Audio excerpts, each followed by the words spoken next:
Hey guys, welcome to the Liberal Hive Mind. Topic of today's video is once again more exposure of the left's worst nightmare. I'm gonna say what I've said many times before. Leftoids are panicking. The idea was that as these verdicts drop, Trump's influence will continue to diminish. Obviously, we've spoken about that before. Well, the exact opposite is happening. Donald Trump continues to get more and more powerful. And of course, in the places that matter most, I know Nikki Haley loves to focus on national polls, which looks at a more macro view, but let's look at the swing states, shall we? Let's look at the states that actually matter when it comes to winning the Electoral College. Let's just say these numbers are nightmare fuel for Blue Anon Twitter leftists. We've got some stuff to get into, so let's roll the tape. All right, folks, so what was it 5 or 6 days ago? New York State's Letitia James and Judge Engoron drop a whopping $400+ million fine on Donald Trump. I don't know the exact number. I've seen $350 million, $360, I've seen $450 million. Let's call it a $400 million fine. And so, of course, I think what they were expecting was most people to look at the number and go, wow, Trump must have committed a horrible fraud for that kind of damage or that kind of penalty to be applied.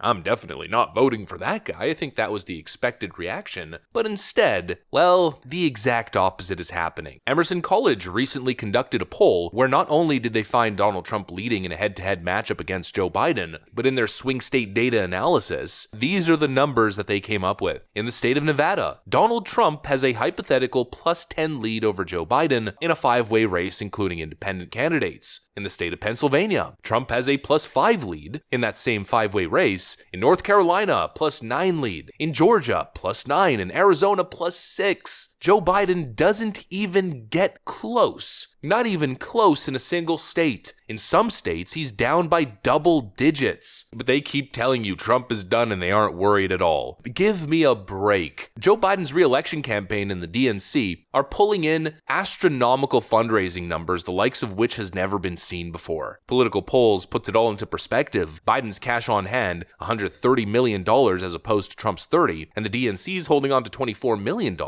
That's compared to the RNC's 9. Yet despite all of that, they're still losing. So you mean to tell me that the Democrats are more than $100 million richer than Donald Trump is in terms of cash on hand? They have the entire media apparatus working for them tirelessly 24/7, and they're still losing. This far out of the election. Early polling data is usually horrible for Donald Trump, that's one thing, but early polling data is suggesting that Trump is on path to win in spectacular fashion. Donald Trump is still embattled in a messy primary process, which obviously isn't helping the whole fundraising thing. Republican fundraising dollars are currently being split between two candidates rather than pumping money directly into Donald Trump's re-election bid. It's not the time where you'd expect to be seeing a Trump surge, but what we're seeing is undeniably a Trump surge. It's absolutely based, folks. And really, when looking at the 2024 election, we don't need to be distracted by all the noise. You only need to pay attention to a couple places. Pennsylvania, Georgia, and Arizona. Those 3 states are enough. You don't even need to really start looking into Nevada and Michigan and Wisconsin. It's not really relevant. You only need enough to get over that 270 threshold. Arizona and Georgia, we've been seeing them trend rightward quite significantly. Now, of course, the polling data could be extremely wrong, and actually Trump is headed towards a trouncing in the 2024 election. Sure, anyone could make that argument, but if we're going off the numbers that we have as of right now, Georgia and Arizona, not even really looking competitive. The one place that I've been unsure of, the one place that I've been looking at as the most important 2024 general election catalyst, that's Pennsylvania. The most recent poll shows Trump up +5. Pennsylvania Democrats are already sounding the alarm. Here's John Fetterman doing exactly that.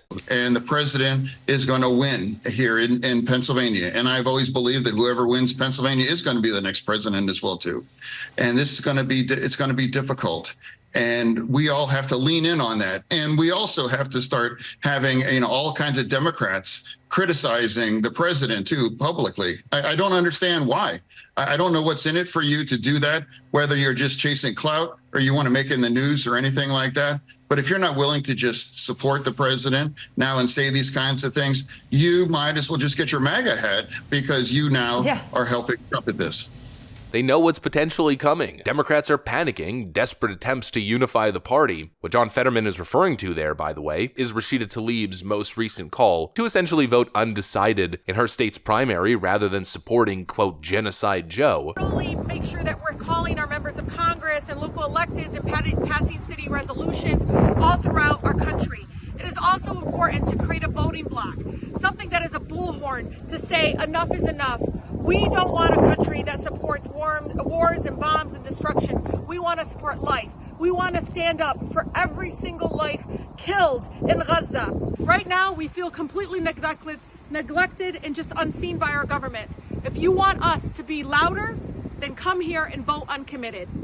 And so the imagery that I'm trying to build up here is that of two faces. Now, we know the Democrats are two-faced in all kinds of different ways, but in this particular case, there's one Democrat face that's projecting optimism and confidence. We're not worried about any of it. We've got it all under control. We've got the, quote, security blanket that we need to stop Donald Trump in his tracks. What we're seeing here, whether it's my case or E. Jean Carroll's case or in New York or the 4 different felony cases, is this tapestry of accountability that's finally coming together. And I think in the bigger sense, it's stitched together as a security blanket for our rule of law and our democracy. Democrat Representative Eric Swalwell refers to the legal witch hunts against President Donald Trump as a security blanket. So tough, so confident. But the second face, which likely resides behind the first, shows a more authentic expression of reality. And that expression is an expression of absolute panic and desperation. No matter how many times they tell us Donald Trump is out of cash, he's frickin' done. Not only is he going broke personally, but his campaign's going broke as well, no matter how many times they try to convince us that it's all over for Trump due to his current financial situation. The reality is he's far from done. Rather, he's surging. No matter how many times they tell us his rallies are crashing, nobody's interested, nobody's going to his rallies, as they take a picture early in the venue before the people even came in. It simply isn't true. It isn't the case. It's more fake news and more leftist copium. No matter how many times they try to convince us of this alternate reality, it simply isn't true. It's almost as if they're attempting to convince themselves rather than anybody else. The simple reality here is that Trump is on track to trounce Joe Biden in the general election. And I mean trounce. His leads are unlike anything we have ever seen before. He's winning in all the states that matter, and he's likely to make some gains in other unexpected areas. But as it stands right now, despite all the deep state efforts, I guess to the contrary, Trump is surging and possibly stronger than ever before. And just wait till the money starts rolling in. Nikki Haley raised $11.5 million in January, outraising Trump by $2.5 million. Just wait till Nikki Haley inevitably drops out, and it's officially a two-person race between Joe Biden and Donald Trump. The closer we get to Election Day, the stronger the data will be for Donald Trump. In other words, get ready for more desperation, more ridiculous narratives, more indictments, and a whole lot of leftist tears. That's pretty much what I got for you guys on this one. If you enjoyed this video, make sure to leave a like and possibly subscribe. Thanks for watching, friends, and I'll see you on the next one.